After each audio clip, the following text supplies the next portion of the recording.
Welcome back to the Red Dice Diaries RPG podcast with John and Hannah. Hi. And today we're going to be answering some of your voicemails.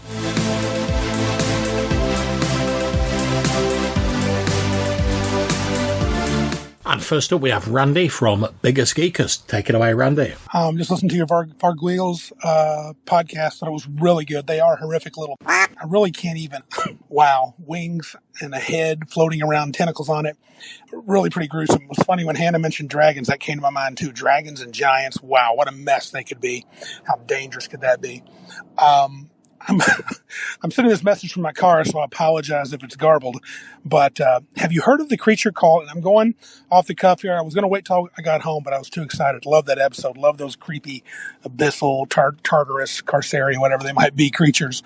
Have you heard of the Pen and Gallon? That's from the Fiend Folio first edition, I believe. And I think they were almost vampire-like. And when they completely transformed, like they would bite a person, and then their head would detach from the shoulders, and the guts would come out with it, and they would fly with wings. I should look that up, but I think that's what they're called, Pen and Gallon or Penangolin, but they were pretty sick. Anyway, keep up the good work. I'm glad you guys are feeling better, and talk to you soon. Cheers, Randy. Great to hear from you again. Really glad you enjoyed the episode. Mm-hmm. And I sort of vaguely remember the Pengallan. I think I've maybe seen like an old anime movie that had a creature in it that was similar. Yeah, it wouldn't surprise me. But I know you've like used mini games and stuff. Yeah, I mean, the idea of the Pengallan, I think it's originally from like Malaysian folklore, and it's basically a mortal woman who practices black magic.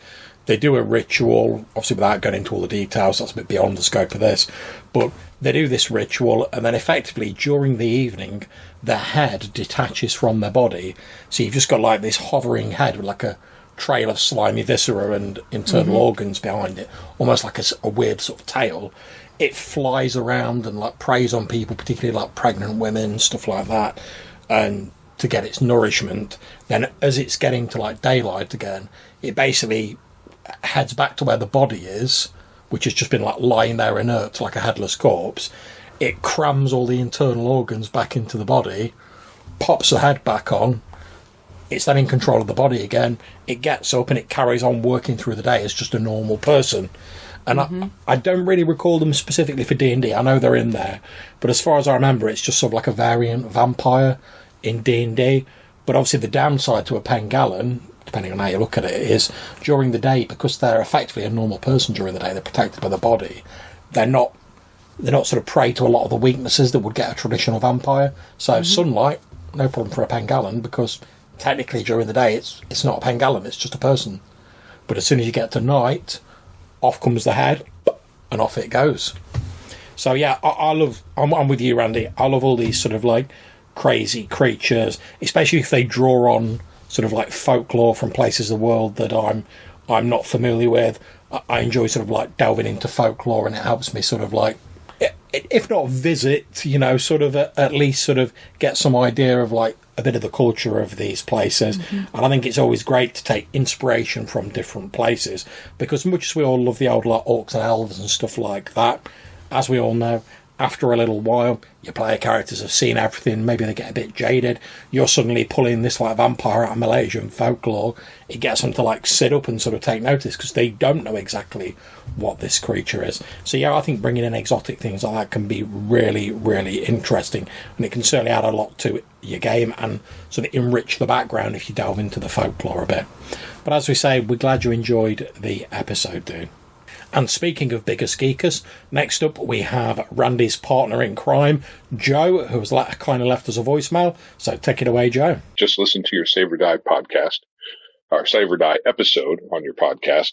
And I have to say, you put another feather in the old school cap with that 15-minute back in the game kind of thing that you did, or described after a character death.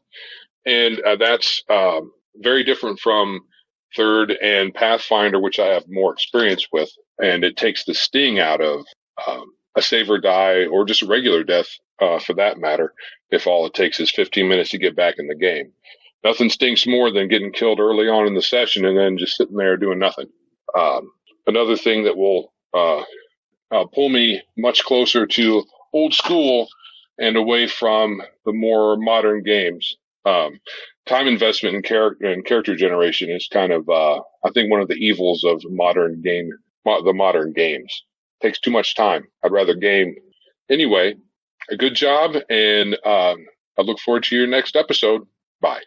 Hey there, Joe. Glad you enjoyed the episode, and I'm glad I've stuck another feather in my old school cap. So, yeah, I mean, don't get me wrong, I know there are people out there to whom the sort of character building and the character genning is an important part of their game. And that's absolutely fine. You know, if you enjoy building a character, that's great. Fill your boots, crack on. But for me, as it sounds with you, I'd far rather be playing the session and playing the character than agonising over, like, where I'm going to spend my last skill points or stuff like that. So for me, the way I sort of look at it is all of your character, all of the stuff that's on your sheet, that's all just like potential stuff until it actually comes up in the game. So I can say, oh, I'm playing a barbarian with thews of steel and I've got massive strength and stuff like that. But until I actually do something that demonstrates my strength in-game, that doesn't really matter. So what if I've got 18 strength written on my character sheet? If I never, like, bench press a fool or, like, smash down a door or, like, get into a combat, what difference does it make? Same way as, like, if I'm the world's most charismatic bard in a game, but I never, like, sing a song or I never try and, like, talk my way out of anything. It's just a number. It doesn't really matter. So, for me, the way I look at it is, once you're in the game and you're playing that character, you can then start to sort of expand and find your feet and work out how you're going to play that character through the stuff you actually do in the game. Whereas, yeah, okay, if you love the character genning, that can support and give you some idea of what you want to do in the game, but until you actually do it, it doesn't make a great deal of difference. And yeah, I'm fully with you on the fact that I'd hate for anyone to, like, lose a character in a game and then have to, like, sit out for the rest of the session and do absolutely nothing. I know it can be a bit of a stinger when you lose a character, but I'd far rather the person was able to, like, bounce back, get a new character going that they can get excited about, jump back into the game and just crack on with having fun, rather than having to sit there twiddling their fingers or agonising over what the next character's going to be. Have you got any thoughts on characters and stuff like that as per Joe's message? Well, I think it's more that the most important thing is when you're going into a game, right, you need to know how sort of deadly the game's going to be.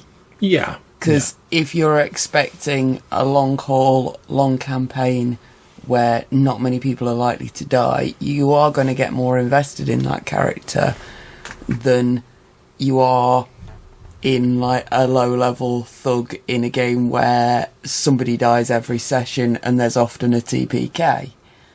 Yeah, I think you're absolutely right, love. And I think, obviously, we made the point during the original episode when we were talking about save or die mechanics and stuff like that, where if we're going to, certainly myself, if I'm going to feature that sort of mechanic in the game, I just say to the player character, like, before the session, oh, you're going into the dangerous dark dungeon, or things might get a bit feisty down there, you know, you want to be a bit careful. And then the players, by now, they know that sort of when I say that, they're like, oh, there's some, like, save or die on down there, or there's some, like, feisty ass monster down there, we need to, like, be careful of ourselves. And obviously, like, as we said in the episode, I know that's a bit meta, because, you know, it's out of character knowledge and whatever, but you know what, if it means everyone has more enjoyment, I can live with it. So thank you very much for your message, Joe. And speaking of Joe, we've got another Joe coming up, Double Joe Supreme. More Joe than your podcast has room for. We've now got a message from Joe Richter of the Hindsightless podcast. So take it away, Joe.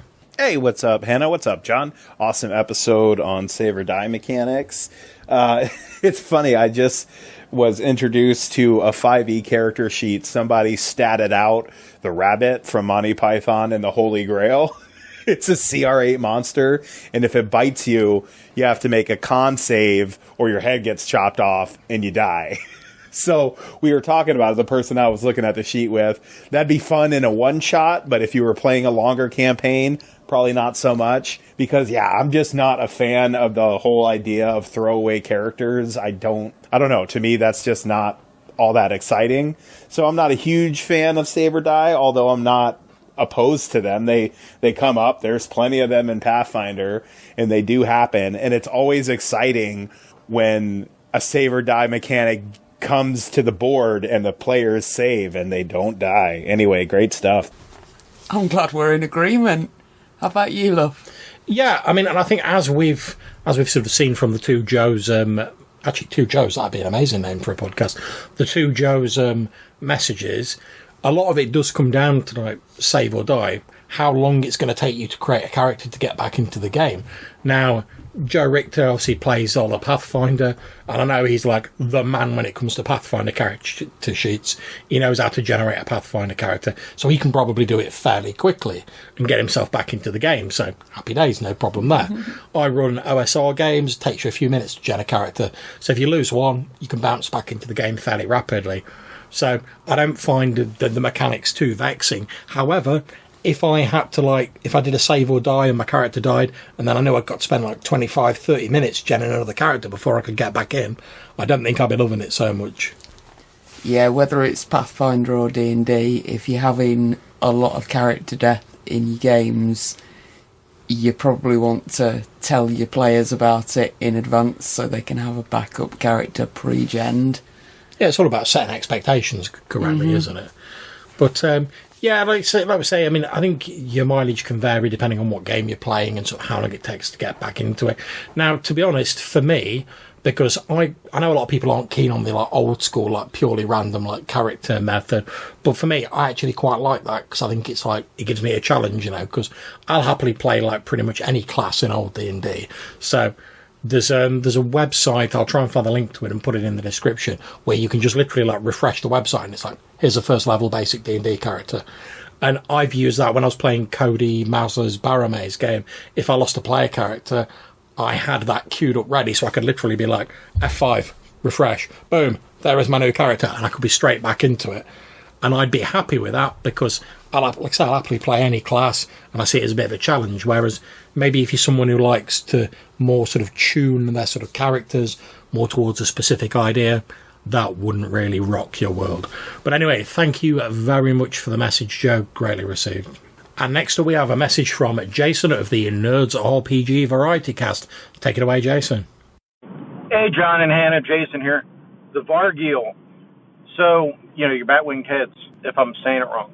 There's no excuse for 5e not to have given plenty of text in there. For them to duplicate text is just laziness. There's so much cool stuff you could write about these things and things you could put in there.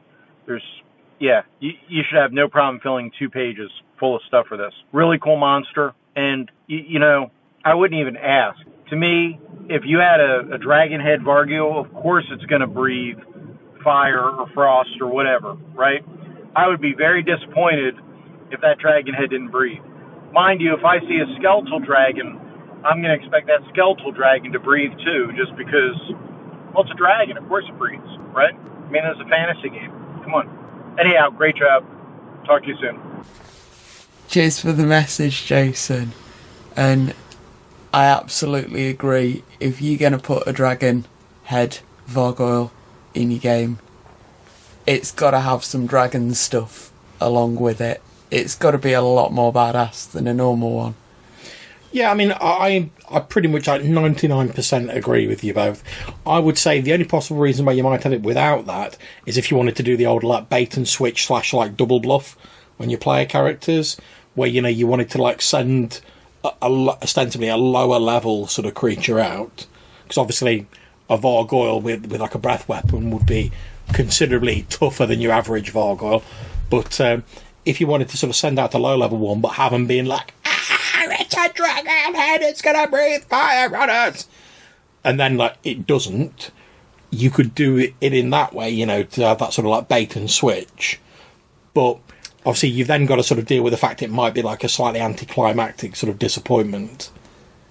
I don't know.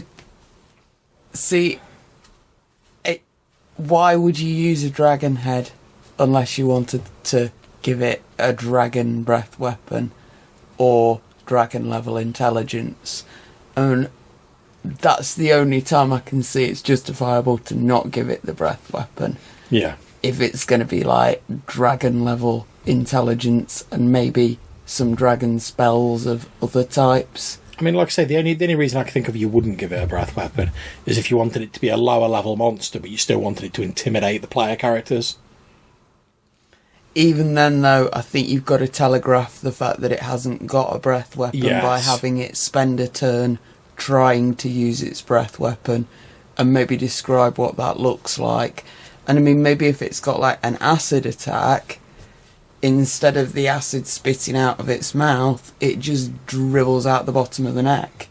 Yeah, I mean, which is less useful to it, but still gives you like something in game to have to deal with in addition in the combat. Oh yeah, I mean, if I was going to use it in the sort of like as the bluff, and it didn't have the breath weapon, I'd have it like fly towards them on the first turn. You can have your first round of sort of like chuckling behind your GM screen, where the players are like, "Oh, it's going to breathe fire on us," but then like obviously like a round or two after that, when it's not done so, the player characters will pretty quickly work out it doesn't have a breath weapon, but they still get to feel like badasses because they've defeated this ostensibly draconic thing, but they can probably do so at a much lower level than they would if it was like blasting out flames and frost and poison and whatever everywhere.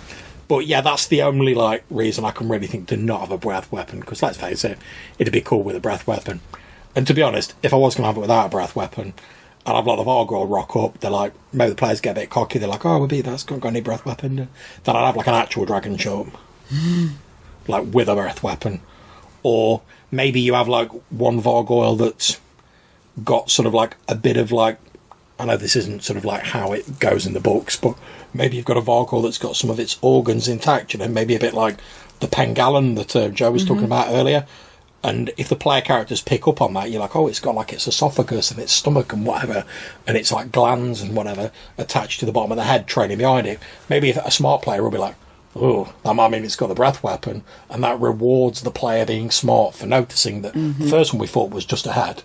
This one's got other bits on it. So you could do it like that. I suppose that's a bit more of a sort of puzzle monster sort of thing. But yeah, by and large, I'd slap a breath weapon on that sucker.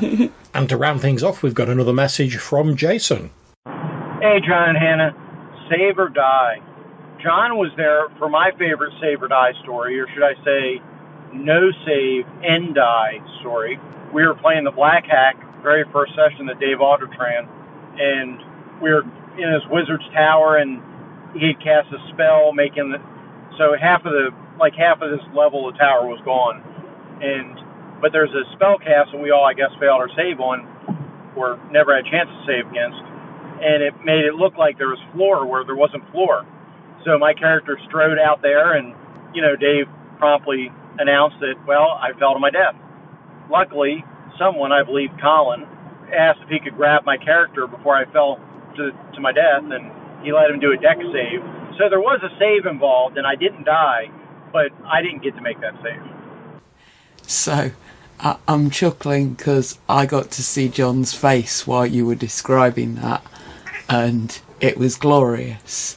I think we can probably all agree that if you're going to put a deadly trap into a game, then you kind of have to at least allow a save or die. You can't just say, oh, that trap auto-killed you. It's just not on. Yeah, and I mean, as you can hear, as we're recording this, even our cat agrees with us. But, yeah, I do vaguely recall that session, Jason. And, yeah, I found the whole sort of like, oh, you've stepped out onto this illusion, you insta-plummet to your death. I've got to admit, I wasn't massively taken with that idea, to be honest. I mean, we've been talking about save or die mechanics, and we've been saying that, like, oh, just one rolls, can sometimes be a bit, like, dicey, but not even allowing a roll. And as you said, when you were talking about it there, Colin got a roll because he tried to grab you, but if he hadn't been nearby, that'd have just been like, you're done, son. You're out, no roll, do not pass go, do not collect 200 gold pieces. Then I just think that would have been a bit of a way to die, to be perfectly honest. And beyond the GM getting like a bit of a chuckle about it and be like, what? Aren't I so old school and sort of like ultra hardcore with like the death traps? It didn't really add a lot to a game. I mean, I don't really remember anyone sort of going like, oh, do you remember that session we were in where there was the illusionary floor and someone nearly insta fell to their death? How cool was that? I just don't remember it happening. Yeah, see, when you're saying, like, old school, hardcore, what I'm hearing is, I'm a GM who thinks that the role of the GM is to beat the players. That's not what you're there for. No. I mean... Or it shouldn't be. No, I mean, I'm not a big fan of the sort of the GM sort of adversarial relationship with players. I mean, I think at worst I'm a neutral arbiter of like the world. So I'm there to represent the world. You do dumb stuff will happen. You know, that's just the way it is. However, I don't deliberately set stuff out to like try and kill you. Now, if you're like, oh, there's a cliff edge there, I'm going to walk over it. Yeah, you're going to fall to your death because that's a dumb thing. But I wouldn't auto set up a trap that was going to kill you because I'm like, where's the fun in that, really? You don't even get a chance to avoid it with your skills, your saves, whatever. And even if we were doing all the sort of like, you know, tapping around with 10-foot poles and all that, you could still work out ways to put like insta-death traps in, but they don't really do anything for me. So if I think save or die can sometimes be a bit dicey, I'm pretty damn sure insta-death's beyond dicey. It's gone beyond dicey, beyond spicy, and it's just got into like utter whack territory. So that's all of our calls for this evening. Thank you very much to Jason for our last call. We hope you've enjoyed the episode. If you'd like to get in touch with us, maybe feature in a future episode yourself, you can do so in a few ways. You can leave us a voicemail message using the SpeakPipe website. There's a link to that down below. If you have trouble with that, we still have our old Anchor account open. Again, link down below where you can leave a short voicemail message. Or you could send us an email to rddrpgpodcast@gmail.com. And until we speak to you again, take care, stay safe, and happy gaming. Bye.